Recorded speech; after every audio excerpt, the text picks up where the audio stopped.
ان کی مقصد حیات بھی مقصد زندگی ہے۔ خیر خواہی یعنی امر بالمعروف نہی عن المنکر، لوگوں کو چل پھر کر اچھائی کی طرف دعوت دینا اور برے کاموں سے روکنا، یہ خیر خواہی اللہ تبارک و تعالیٰ کو یہ عمل بہت محبوب ہے، بہت پسندیدہ ہے۔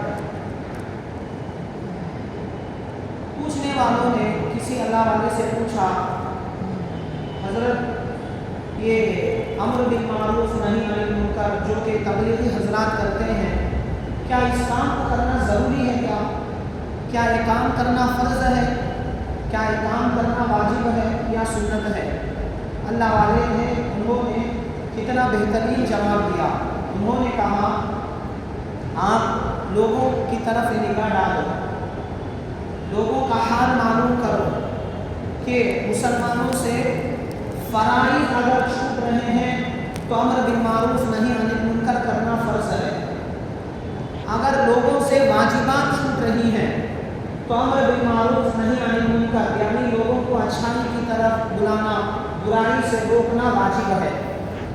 اگر لوگوں سے سنتیں چھوٹ رہی ہیں تو امر بالمعروف نہی عن المنکر سنت ہے۔ اگر لوگوں سے مستحبات چھوٹ رہی ہیں تو امر بالمعروف نہی عن المنکر کرنا مستحب ہے۔ کتنی بہترین اور اچھی بات انہوں نے بتائی۔ ذرا ہر آدمی اپنے گریبان میں جھانک کر دیکھے یا دوسروں کی طرف نگاہ اٹھا کر دیکھے کہ مسلمان طبقوں سے، ہماری زندگیوں سے کون سی چیزیں چھوٹ رہی ہیں۔ اگر خیال کریں، تحقیق کریں تو معلوم ہوگا کہ ہم لوگوں سے اکثر، مسلمانوں سے اکثر فرائض چھوٹ رہے ہیں۔ واجبات تو دور کی بات، سنتیں تو دور کی بات، مستحبات تو دور کی بات، فرائض ہماری زندگیوں سے چھوٹ رہے ہیں۔ مثال کے طور پر اذان تو سب کے لیے دی گئی تھی، نماز پڑھنا تو ہر مسلمان پر فرض ہے۔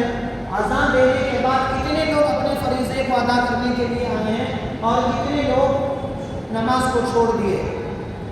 تو البتہ میرے محترم بزرگوں اور دینی بھائیوں، اس زمانے کے اعتبار سے، اس دور کے اعتبار سے لوگوں کو اچھائی کی طرف بلانا، برائی سے روکنا فرض کا مقام ہے، فرض کا درجہ رکھتا ہے، کیونکہ فرائض ہماری زندگیوں سے چھپ رہے ہیں۔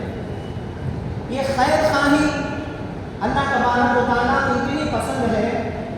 اللہ تبارک و تعالیٰ نے 19ویں پارے میں ایک سورت ہے جس کا نام ہے سورہ نمل۔ نمل کہتے ہیں چونٹی کو۔ سیدنا سلیمان علیہ السلام کا لشکر گزر رہا تھا۔ جب سلیمان علیہ السلام کا لشکر گزر رہا تھا تو چونٹیوں نے اپنی چونٹیوں سے اپنی قوم کی برادری سے کہا، اللہ تبارک و تعالیٰ نے چونٹی نے اپنے ساتھ رہنے والے چونٹیوں کو جو جملہ کہا، جو الفاظ کہے، اللہ تبارک و تعالیٰ نے اس کو قرآن مجید کے اندر ذکر فرمایا اور قرآن مجید کا ایک حصہ بنا دیا۔ یہاں تک کہ اللہ تبارک و تعالیٰ نے اپنے قرآن مجید میں ایک سورت کا نام ہی رکھ دیا، نمل کر کے۔ تو چونٹی نے اپنی چونٹیوں سے کہا، یا ایھا النمل ادخلوا مساکنکم لا یحطمنکم سلیمان وجنودہ وہم لا یشعرون۔ اے چونٹیوں، تم اپنی دلوں میں گھس جاؤ، کہیں ایسا نہ ہو کہ سلیمان علیہ السلام کا لشکر تم لوگوں کو نہ روند دے، تم ان کے پاؤں کے تلے نہ آ جائیں، وہ تم کو نہ کچل دیں، اس وجہ سے تم اپنی دلوں کے اندر آ جاؤ۔ ایک چونٹی کا اپنی چونٹیوں کے بارے میں خیر خواہی اللہ کو یہ اتنا پسند آیا، اللہ تبارک و تعالیٰ نے قرآن کا حصہ بنا دیا۔ اگر چونٹیوں کا خیال کر رہی ہے تو ایمان والے مسلمان دوسرے مسلمانوں کے بارے میں خیر خواہی کرتے ہیں تو اللہ تبارک و تعالیٰ کو کتنا پسند آئے گا۔ اسی طرح سورہ یاسین کے اندر حبیب نجار ایک آدمی تھا، بستی کے کنارے میں رہا کرتا تھا، عبادت گزار تھا، نیک آدمی تھا۔ اسے معلوم ہوا کہ شہر کے اندر بہت سارے رسول آئے ہیں، لوگوں کو دین کی دعوت دے رہے ہیں، لوگوں کو آخرت کے بارے میں بتا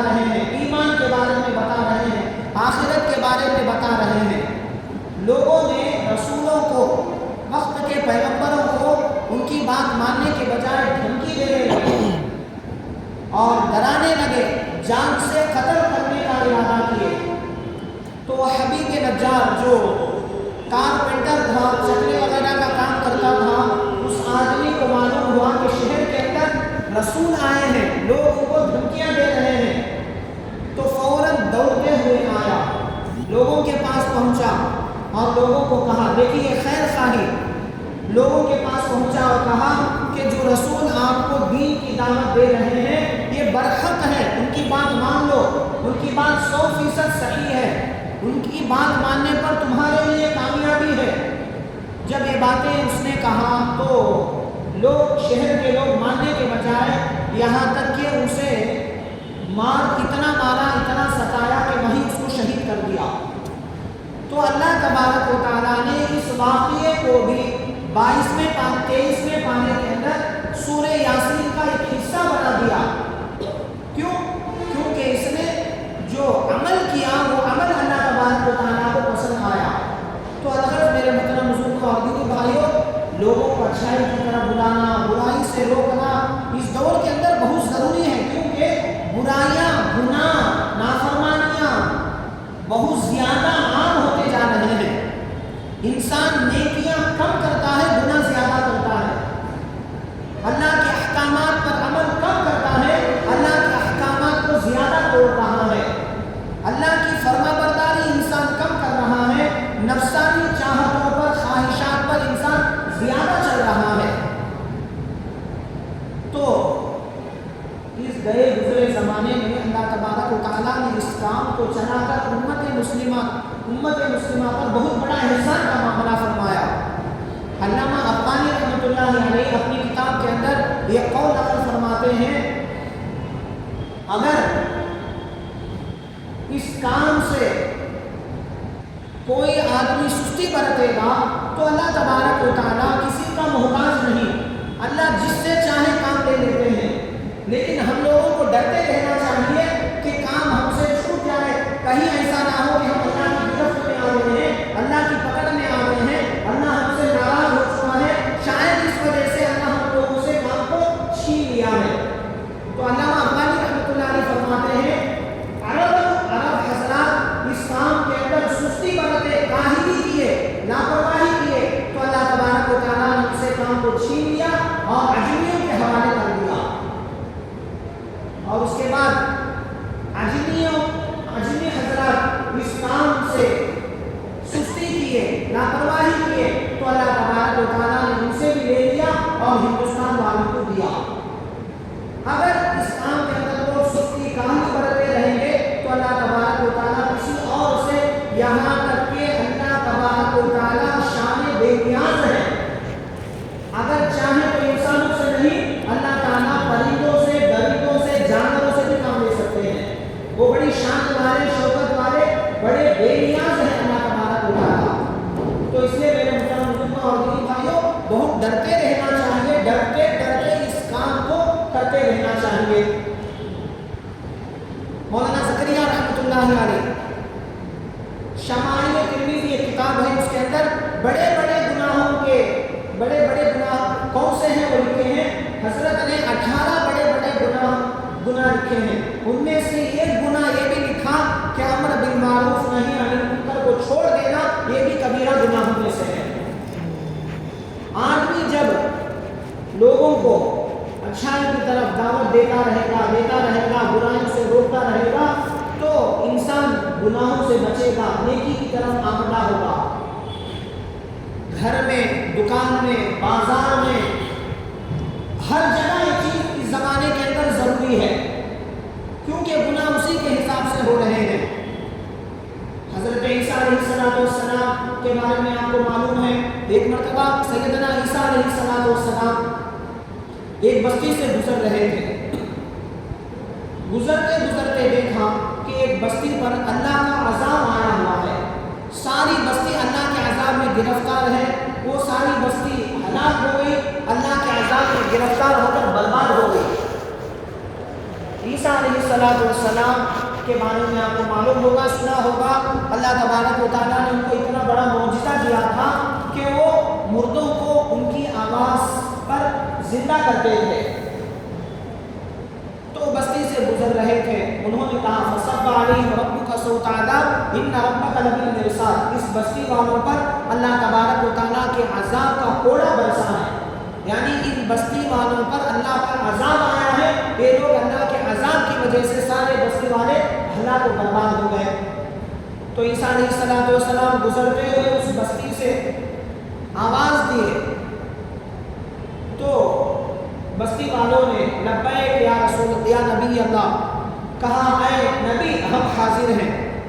ایک مردہ اٹھا اور عیسیٰ علیہ السلام سوال کرنے لگے کہ تمہاری ہلاکت کا کیا سبب ہے، یعنی کس گناہ کی وجہ سے تم اللہ کے عذاب میں آ گئے ہو، کس وجہ سے اللہ کا عذاب تم پر آ گیا ہے۔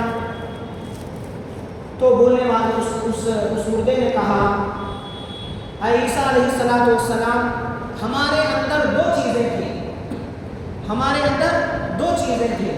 عیسیٰ علیہ السلام نے پوچھا کہ کیا چیزیں تھیں؟ انہوں نے کہا پہلی بات یہ ہے کہ ہم لوگوں کو تواغیت سے محبت تھی، اور دوسری بات یہ ہے کہ ہم کو دنیا سے محبت تھی۔ ایک دنیا سے محبت، دوسرا تواغیت سے محبت۔ عیسیٰ علیہ السلام پوچھتے ہیں کہ تواغیت سے محبت کا کیا مطلب ہے؟ تواغیت سے محبت، دنیا کی محبت، ان دونوں محبتوں کی وجہ سے ہم اللہ کے عذاب میں مبتلا ہو گئے، اللہ ہماری بستی کو ہلاک کر دیا، برباد کر دیا۔ تو تواغیت سے کیا مراد ہے، اس کی محبت سے کیا مطلب ہے؟ تو انہوں نے عیسیٰ علیہ السلام کے سوال پر جواب دیا تواغیت سے محبت کا مطلب یہ ہے کہ ہم لوگ برے لوگوں کے صحبت میں رہتے تھے اور برے لوگوں کا ساتھ دیتے تھے، برے لوگوں کی صحبت میں تھے، یعنی برے لوگوں کے ساتھ اٹھنا بیٹھنا، ان کا ساتھ دینا، ان کی صحبت اختیار کرنا، یہ ہمارا فعل تھا، یہ ہمارا عمل تھا۔ ایک وجہ یہ ہے کہ اللہ کے عذاب کے اندر ہم گرفتار ہو گئے، اللہ کا عذاب ہم لوگوں پر آیا۔ دوسری بات انہوں نے کہا کہ دنیا سے محبت تھی ہم لوگوں کو۔ انہوں نے پوچھا کہ دنیا سے محبت کا کیا مطلب ہے؟ تو عیسیٰ علیہ السلام کو یہ جواب دیا گیا عیسیٰ علیہ السلام، دنیا سے محبت کا مطلب یہ ہے کہ جس طرح ماں کو اپنے بیٹے سے محبت ہوتی ہے، اس سے زیادہ ہم لوگوں کو دنیا سے ماں سے محبت تھی۔ جس طرح ایک ماں اپنی اولاد، اپنے پیٹ کے بچوں سے محبت کرتی ہے، آپ کو تو معلوم ہے کہ ساری محبتیں ماں کی محبت کے سامنے پھیکی پڑ جائیں گی۔ ساری محبتوں سے بڑھ کر ماں کی محبت ہے اپنی اولاد کے حق میں۔ تو انہوں نے کہا ہم لوگوں کو مال سے، دنیا سے اتنی زیادہ محبت تھی جتنی کہ ایک ماں سے اپنے بچے کو ہوتی ہے۔ پھر انہوں نے کہا اور اتنی محبت ہم لوگوں کو دنیا سے تھی کہ دنیا آتی تو ہم خوش ہو جاتے تھے، اگر مال دنیا چلی جاتی تو ہم غمگین ہو جاتے تھے، پریشان ہو جاتے تھے، اور دنیا کے کمانے میں، مال کے کمانے میں حلال اور حرام کی تمیز نہیں کرتے تھے۔ مال کے کمانے میں حلال اور حرام کی تمیز کیے بغیر مال کو کماتے تھے، مال کو جماتے تھے، اور مال کے خرچ کرنے میں جائز اور ناجائز کا خیال نہیں کرتے تھے۔ ان چیزوں کی وجہ سے ہم لوگوں پر اللہ کا عذاب آ گیا۔ تو عیسیٰ علیہ السلام نے پوچھا کہ کس طرح عذاب آیا؟ تو انہوں نے کہا کہ ہم رات کو سوئے ہوئے تھے، صبح ہوئی تو ہم سارے لوگ ہاویہ میں چلے گئے۔ تو عیسیٰ علیہ السلام نے پوچھا کہ ہاویہ کیا چیز ہے، ہاویہ کا کیا مطلب ہے؟ تو اس نے جواب دیا ہاویہ سجین ہے۔ عیسیٰ علیہ السلام نے پوچھا کہ سجین کیا ہے؟ تو اس نے جواب دیا کہ سجین وہ قید خانہ ہے، سجین وہ قید خانہ ہے جس کا ایک انگارہ ساتوں آسمان اور ساتوں زمین سے بڑا ہے، ہماری ساری لوگوں کے روحیں اس کے اندر دفن ہیں، اللہ نے ہم لوگوں کو اس کے اندر مدفون کر دیا۔ تو عیسیٰ علیہ السلام نے پوچھا سارے لوگ بات نہیں کر رہے ہیں، تو ایک ہی بات کر رہا ہے؟ تو اس نے جواب دیا کہ سارے لوگوں کے منہ میں انگار کی لگام پڑی ہوئی ہے، آگ کی لگام پکڑی ہوئی ہے، اور میرے منہ کے اندر انگارے کی لگام نہیں ہے، اس وجہ سے میں بات کر رہا ہوں۔ تو عیسیٰ علیہ السلام نے پوچھا کہ سارے لوگوں کے زبان میں منہ میں انگار کی لگام ہے، تیرے منہ میں کیوں نہیں ہے؟ تو اس نے کہا اے عیسیٰ علیہ السلام، میں برے لوگوں کے ساتھ تھا لیکن ان جیسے اعمال نہیں کرتا تھا۔ میرا ایک عمل تھا، میں بروں کی صحبت میں تھا لیکن برے لوگوں کے جیسا عمل کام نہیں کرتا تھا، اس وجہ سے میرے منہ کے اندر لگام نہیں ہے۔ تو میرے محترم بزرگوں اور دینی بھائیوں، دیکھیے اس زمانے کے اعتبار سے ذرا غور کریں کہ ہمارے نوجوان بچوں کو، بچیوں کو، اور اسی طرح ہم لوگوں کو برے لوگوں کی صحبت زیادہ ہے یا نیک لوگوں کی صحبت زیادہ ہے؟ اچھے لوگوں کی صحبت میں ہم بیٹھ رہے ہیں یا برے لوگوں کی صحبت میں بیٹھ رہے ہیں؟ اگر اچھے لوگوں کی صحبت میں ہم بیٹھیں تو ہمارا مذاکرہ کن چیزوں کے بارے میں ہو رہا ہے، کن چیزوں کے بارے میں تذکرہ ہو رہا ہے؟ دکان کے بارے میں، مکان کے بارے میں، مال کے بارے میں، پراپرٹی کے بارے میں، بچوں کی نوکری کے بارے میں، بچوں کی شادیوں کے بارے میں، بس جہاں بھی دیکھو، جدھر بھی دیکھو، جس مجلس میں بھی دیکھو، دنیا ہی دنیا ہے۔ صحابہ کی مجلسیں آپ اٹھا کر تاریخ اٹھا کر دیکھیں کہ ان کا حلقہ ہمیشہ قرآن سے، اللہ کی یاد سے، ذکر و اذکار سے، ان تمام چیزوں سے ان کے حلقے رہتے تھے۔ لیکن آج ہم لوگوں کا حلقہ، دنیا کی محبت بھی ہمارے دلوں میں پائی گئی، اور تواغیت جو انہوں نے کہا، یہ دو چیزیں ہمارے اندر پائی جا رہی ہیں یا نہیں پائی جا رہی ہیں، آپ خود اپنے گریبانوں میں جھانک کر ذرا غور کریں۔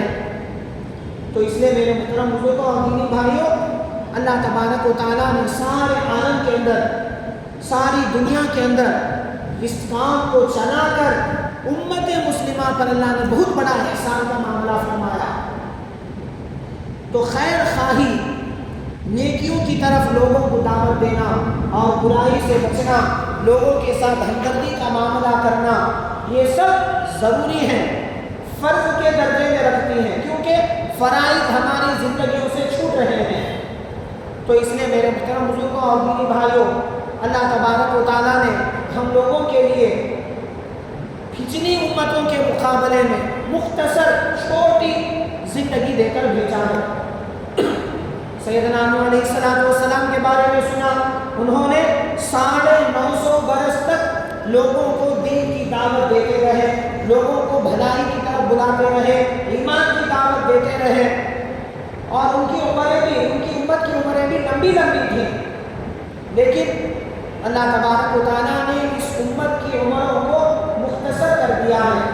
لیکن اللہ تبارک و تعالیٰ نے ثواب لوگوں کو جو بڑی بڑی عمریں والے، جو کار خیر نیک کام کیا کرتے تھے، اللہ تبارک و تعالیٰ اس مختصر عمر میں ہم لوگوں کو اتنا زیادہ ثواب دیں گے۔ یہ بھی اللہ کا فضل ہے، یہ بھی اللہ کا کرم ہے، خاص کر امت مسلمہ پر۔ تو میرے محترم بزرگوں اور دینی بھائیوں، تو خیر خواہی، لوگوں کو اچھائی کی طرف بلانا، برائی سے روکنا، امر بالمعروف نہی عن المنکر، یہ دعوت و تبلیغ کے ذریعے یہ عمل کیا جاتا ہے۔ تو اس زمانے کے اندر ہم لوگوں پر ایک نماز، زکوٰۃ، روزہ، حج، جس طرح ہم ان عبادتوں کو ضروری سمجھ کر اس کے اندر حصہ لیتے ہیں اور فرض سمجھ کر ان فرائض کو ادا کرتے ہیں، اس دور کے اندر امت مسلمہ سے فرائض چھوٹنے کی وجہ سے یہ بھی ایک اہم فریضہ ہے۔ ایک اللہ والے فرماتے ہیں، اگر دنیا کے کسی کونے کے اندر کوئی آدمی اس آدمی تک ایمان نہیں پہنچا، وہ آدمی بغیر ایمان کے چلا گیا، تو سارے لوگ اس کے ذمہ دار ہیں، سارے لوگ اس کے ذمہ دار ہیں۔ کنتم خیر امۃ اخرجت للناس تأمرون بالمعروف وتنہون عن المنکر، اس کی تفسیر میں ایک صحابی فرماتے ہیں، اللہ تبارک و تعالیٰ نے ہم لوگوں کو اپنے ماؤں کے پیٹوں سے نکالا ہی ہے